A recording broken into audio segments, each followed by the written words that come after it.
Starstruck.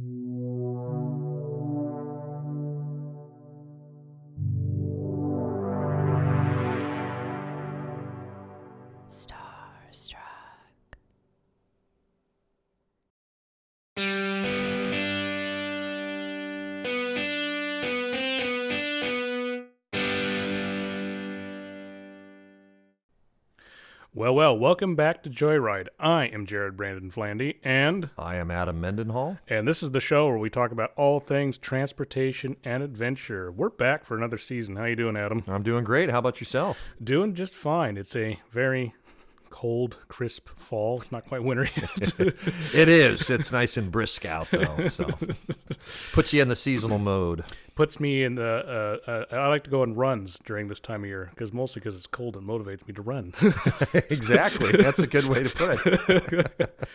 So we're going to be having a little casual chat episode today, but before we get into the nitty-gritty here, I'd like to make a few announcements.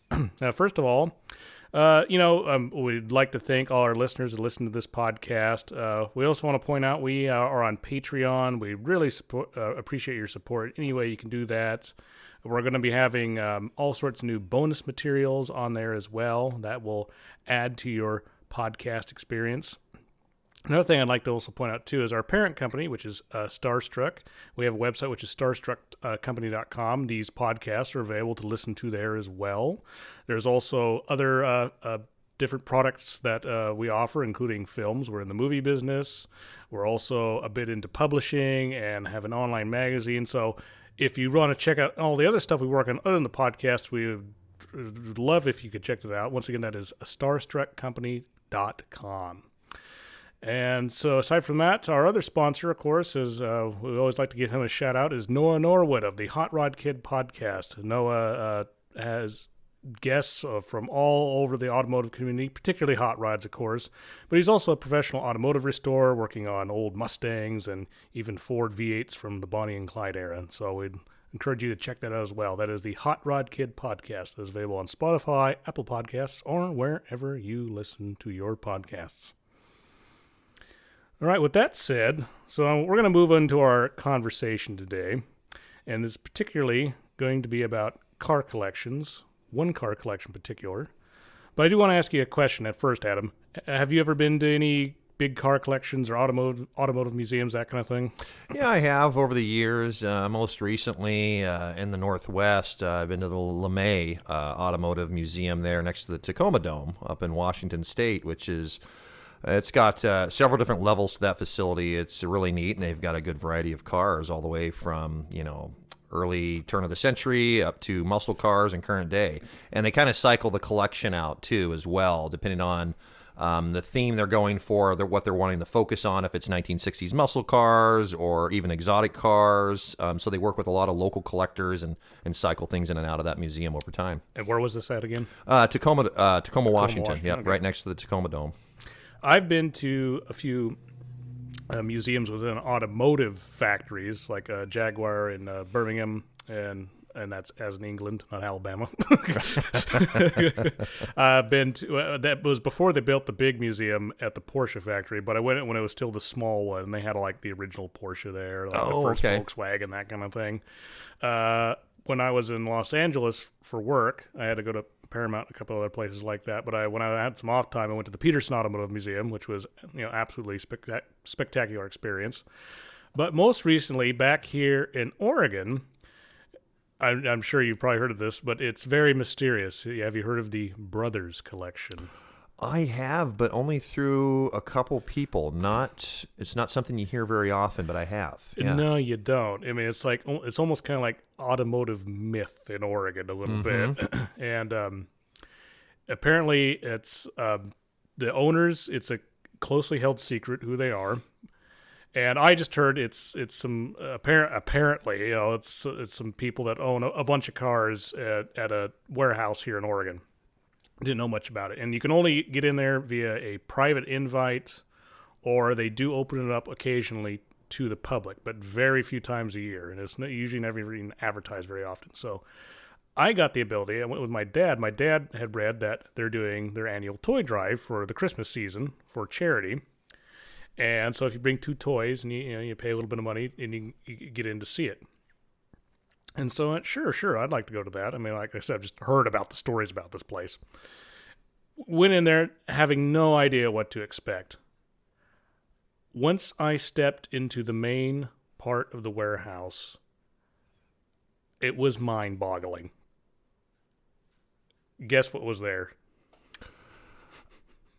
Just a sea of cars as far as you could see, or a sea of cars as far as you could see. There was hundreds of them, and it wasn't just like, I was like, oh, is this going to be like a lot of? I didn't know what it was. It was anything you could think of. I mean, they have muscle cars beyond anything imaginable. I mean, basically every type of Corvette you can think of, from the ones from the early '50s up to the Stingrays, and at least and pairs of them, not just one. Wow.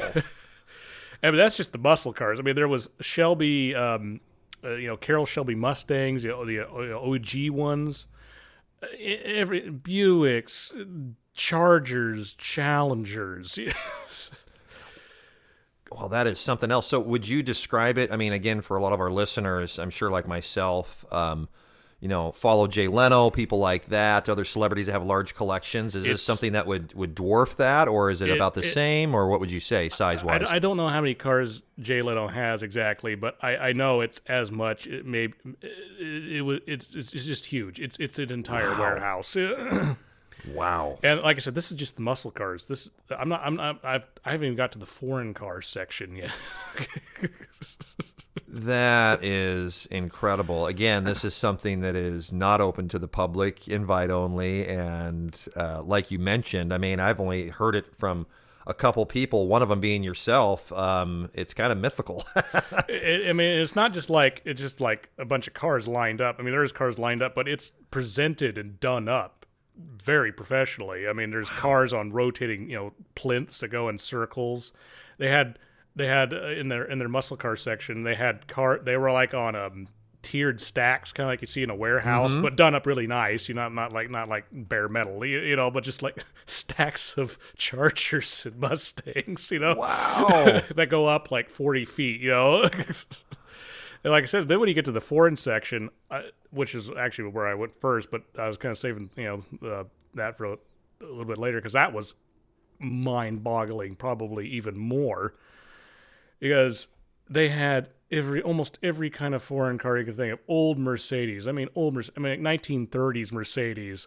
SLs, the original Gullwing SLs. They had one of those there. Whoa. And like I said, I'm like you. I've been to a lot of different places and been to a lot of shows. I had seen things in here that I had never seen before in my life. Just only saw it on like Top Gear or read about it in a book, Oh, that's incredible. Yeah. Lamborghinis. Countach is one of my favorite Lamborghinis. I never saw one. There's a Countach there. There's a Diablo there. Jeez. There's new Lamborghinis there. Oh, like you were just mentioning, something of a little bit of everything, it sounds like. Literally, if you could think of it, it was there. Yeah. Have you ever seen a Countach, for example? I actually have. Yeah, I actually have. I was back in high school. There was a local car detailer who you wouldn't think, hey, he's a car detailer, works for a local automotive dealership. He had quite a little private collection of his own, and it did include a 1988 and a half anniversary edition Lamborghini Countach, which that anniversary edition had the gold rims. And anyways, one day we actually caught him at the detail shop, and he had the car, and a kid I went to school with was actually his neighbor, and he sweet talked him, and I didn't get to go for a ride, but I got to sit in the thing, and that was an experience on its own. Those cars really, anyone that's from our age or even remotely, everyone had a poster of that on their wall at some point or knew somebody that did. Yeah. I don't know if I'd like to own one because I've heard they're extraordinarily impractical, but they do look really cool. And that's what he mentioned. The maintenance is pretty intense on those things. Yeah, they are very impractical. And talk about having to, there's no rear view mirror, so you got the door. I didn't realize that. And you're backing out. There's a little window screen. Yeah, the letterbox window. Letterbox that overlooks the engine compartment, but you can't see out back. You're having to constantly kind of like Ace Ventura sticking your head out the window to back up. And I think, again, not to go back to Jay Leno, I think he has a skit on that on, how you have to learn, being a Countach owner, how to back the cars up. So yeah. But I think you have to you open because they have the scissor door, right? Yes. And if no one knows what a scissor door is, kind of hard. Sorry, this is radio, but it opens up straight upward, not like a gull wing. It opens straight upward from the side, like a pair of scissors. So just imagine it kind of like that. So in order to back it up, since you usually can't see out of that little letterbox window, you typically have to sit on the ceiling of the door and look backwards. And look back, and then at the same time be very skilled on working the clutch and the gas at the same time while you're twisted around. So it's interesting. Yeah, there's a lot of things that people don't realize with those cars. Yeah. But on that Lamborghini note, I mean, they had ones you hardly ever see, like an Espada, a Lamborghini Espada. That's an oddball, 4-seater, 2-door Lamborghini made. They had the Rambo Lambo. They had the Rambo Lambo. Which I'd never seen one before. I mean, seen it in magazines or on the internet. That's all I've ever seen. And the Rambo Lambo, I can't remember its exact nameplate, but that's its nickname. But it's a Lamborghini SUV that they built in the 80s, right? Yeah, it was late 80s, and that was a short-lived production run on those, if I remember right. We might have to do an episode of that because it is kind of an oddball one. They didn't make it very long. It was kind of like a precursor to the Urus, in some ways. It was, but it's much more Hummer-like, Yeah, very Hummer-like, over the top. Had the same engine, modified to fit that vehicle. But that was a very select customer base for that vehicle for sure. And then they had Porsches, and I mean Porsches, 356s, lined up all the way from A's, B's, and C's. Jeez. 911s, just about every 911. They had an original 911 Turbo, I think, just looking at it, from the 70s, which, once again, I'd maybe in the museum in Germany, but I don't think I'd ever really seen one on the road, Wow, that is amazing. And they, of course, not of course, but they had a 959 on a rotating plinth. It was I'd never seen a 959 from as far as I can remember. No, I can't say I've ever seen one in person either. That's an extremely rare choice car, collector car. Oh, and it was absolutely gorgeous. It was candy apple red too. Oh my God. And then Jags. Oh my God, they had as you know, I'm a lean towards being a Jag fan. They had Jags way back to old XKs, those ones that all had the rounded fenders and that little grill up front, of course they had an E-Type, Oh my God. Did they have any XJ220s? There was an XJ220 there. Oh my gosh. There was an XJ220. And I only have ever seen one in the Jaguar Museum in England. I have only ever seen one as well. It was like that British dark green, that racing green. And that was at a Ferrari Club car show in Scottsdale, Arizona about 20 years ago. Ferrari Club, interesting. Yeah. And anyways, that's an incredible car to see. Again, that V6 engine, and we could do an episode on that on its own, so I won't get into it, but an amazing car that set new levels of performance of its day.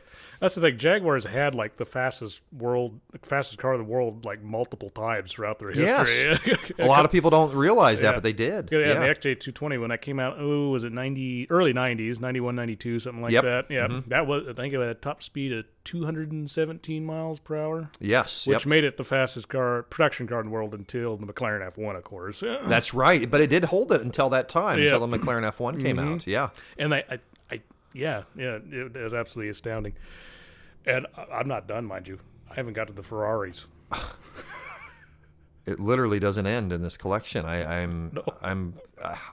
mind is just boggled right now hearing this. Now, I am not a Ferrari. I'm not a tifosi. I mean, I like Ferrari. I'm not a tifosi. I'm not like an absolute I don't know every single model they made, so I can't remember off the top of my head everything I saw. But I saw ones I know were very recognizable, obviously, like Testarossas.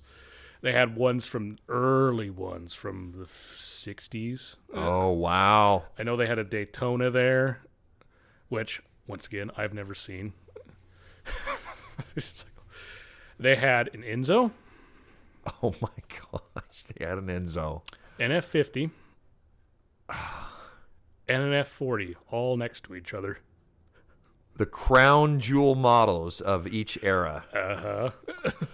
Wow. I've seen out of those, I've only seen an F40, and again, that was actually at that same car show I just mentioned in Scottsdale. Seeing an F50 would be incredible, let alone an Enzo. That's amazing. Mm-hmm. Again, one of those cars, I have no doubt that pictures do not do it justice. To see it in person is just a whole nother precedence. It's like seeing a landmark. If anyone's been to, like the Eiffel Tower or seen Big Ben, and you get that rush of excitement when you see that, or the Grand Canyon, it was literally what I was feeling, but over and over and over again. Oh. You just don't even know how to process something like that. I mean, honestly, I feel like it's like going to an amusement park as a child, and there's not enough. You can't go on all the rides. I mean, it was like I told my dad. I mean, he likes cars, but he's not quite like you and me. It's he's more into other stuff. But I was like, I'm overwhelmed right now. I was like, I'm not trying to sound over dramatic. I literally almost can't speak. It's like, this is car pornography at Exactly.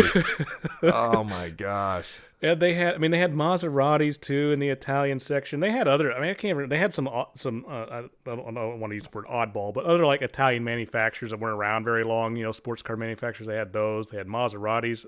There was a Maserati boat there. Like, it looked like some type of a racing boat. Apparently, they made a boat. Interesting. That's again, never heard of that. It looked older. I mean, it was part wood, part metal.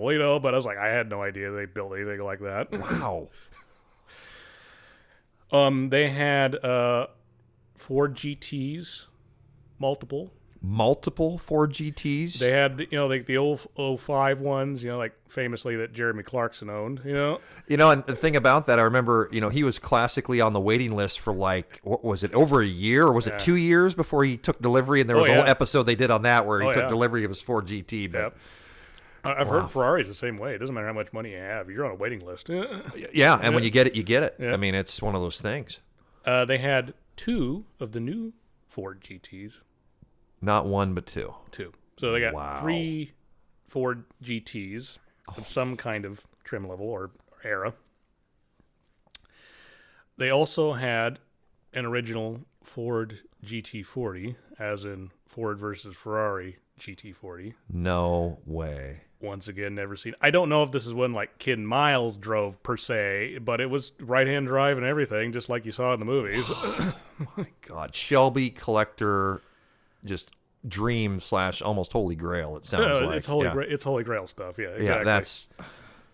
let's see here. They had Celine's. Had a Celine. I remember that. Celine S7 was there. My God. That's another car that's at the level of beyond, honestly, even the XJ220. I mean, to see one of those in person. Yeah, I rarely ever see them, I'm like most people, not outside of a book, if I ever seen one of those, yeah. They had a Bugatti Veyron. Not just one. They had 2. 2. What color? I have to ask. Oh, shoot. I'm trying to remember. Oh, there were darker colors. Darker colors. Okay. Wow. Oh. And this isn't in Beverly Hills. This isn't in New York. This isn't in Germany. This is in an undisclosed location in Oregon. Yeah. I mean, as we talk about this, even in my head, I'm thinking those locations you just mentioned, Hollywood, some fancy European town. I mean, somewhere in an upright, crazy city, and that's where this lies. And it doesn't. It's just in a undisclosed location. Yeah, like I said, they requested that you keep it undisclosed, which is why I'm not mentioning it. But it's in a place you would still never think it would be. Just looking at the outside of it, you have no idea what's in there. Well, and this is just a taste. I mean, I think it's neat. It's incredible you got the opportunity, and that they, at least once a year open it up to select people. That's better than not an opening it up at all. But it just makes you think about how many other private collections exist out there that don't get opened up to the public at all. Yeah, I wondered that too. Exactly. It's just like, what else is out there in this world you just don't know about? Yeah, I mean, you think about these cars you read about, or you watch documentaries, or listen to, about on a podcast like our own.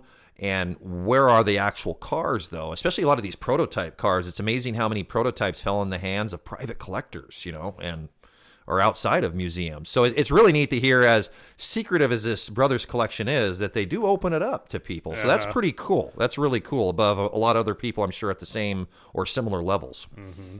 Speaking of prototypes, you had the luxury of seeing a prototype DeLorean, if I remember right. Yes, I did. Yes, and Never stop kicking myself. Before I purchased my car, and we did cover this on the podcast a little bit, but for those folks that haven't listened to that, I definitely encourage you to listen to our podcast on the DeLorean. It goes more in depth. But I had the opportunity when I was looking for my car to purchase it was a 1980, early 81 prototype with the sliding glass windows.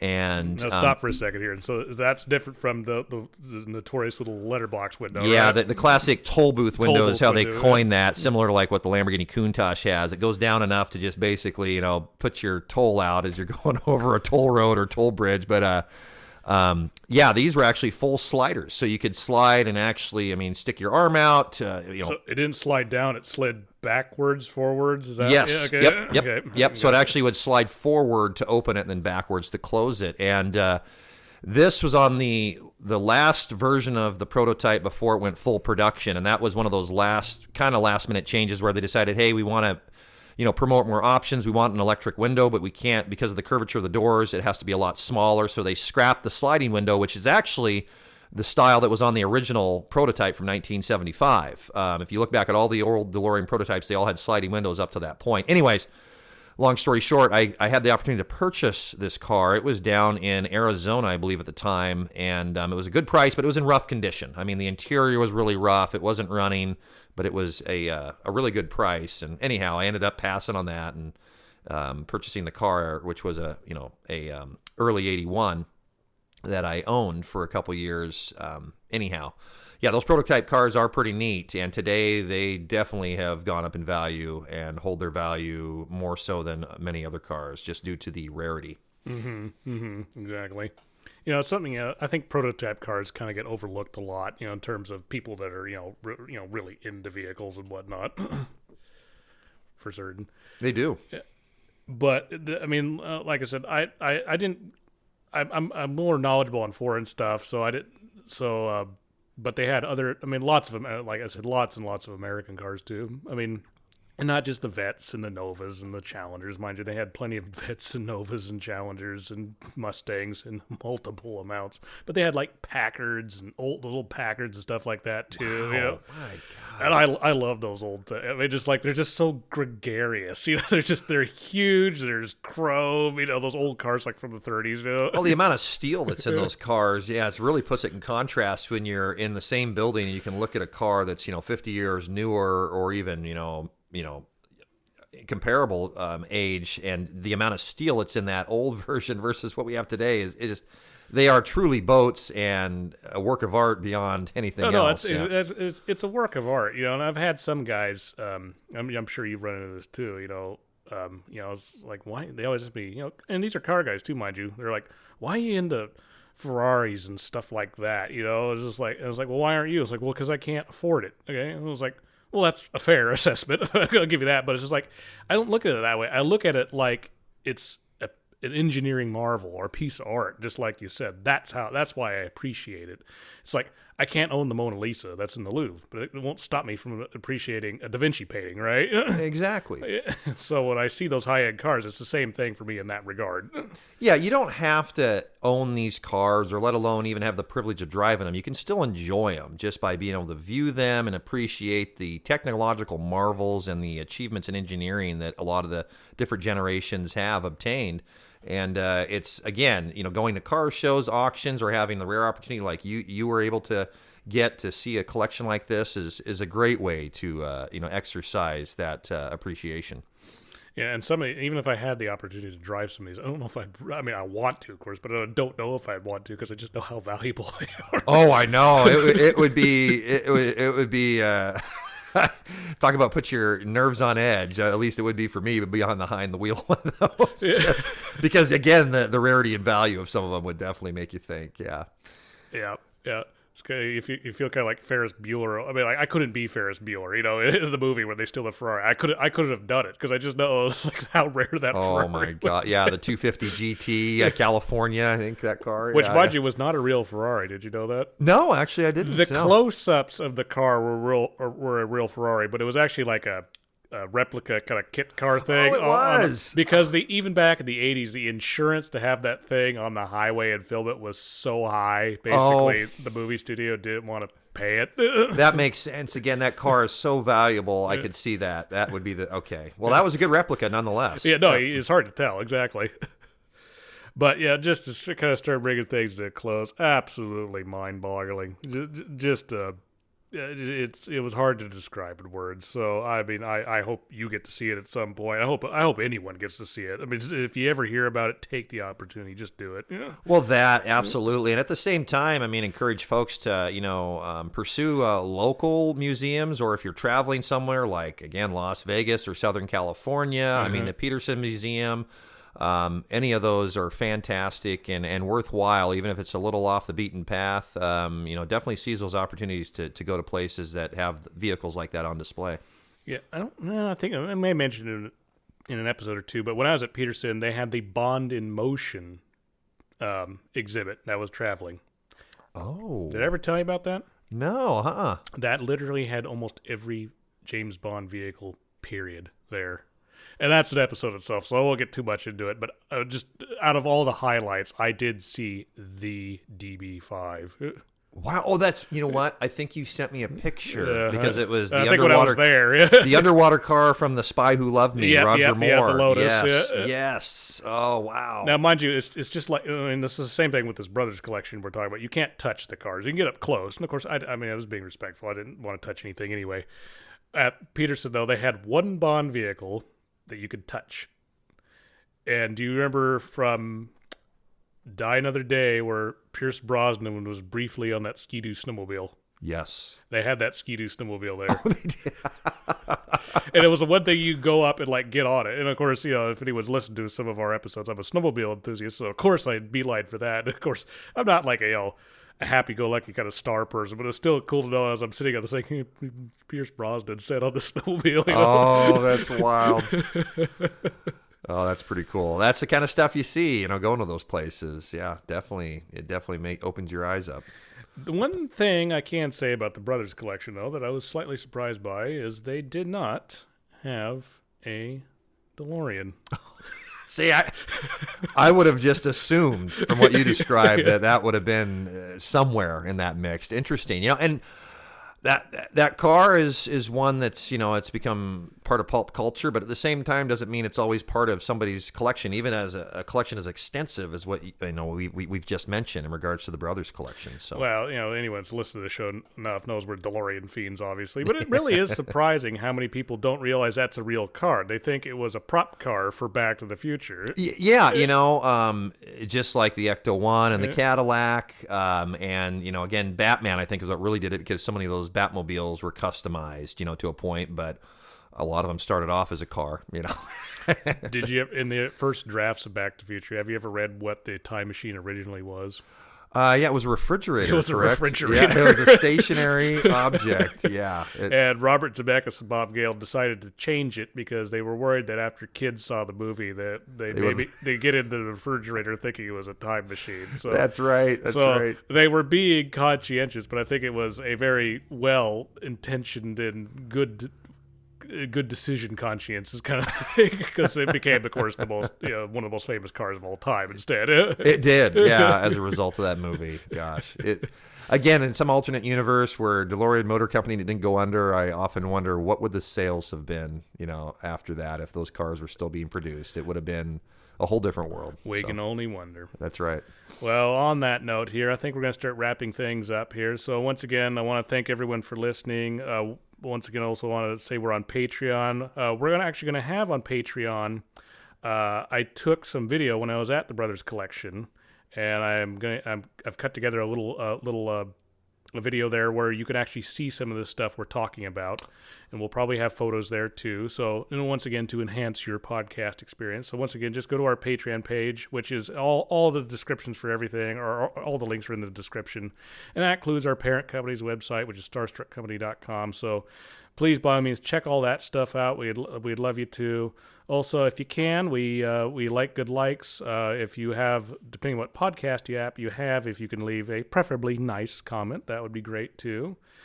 And with that said, I think we're going to bring this close, and we'll catch you on our next episode of Joyride. How's that sound, Adam? Sounds good. We'll see you next time. All right. Signing out.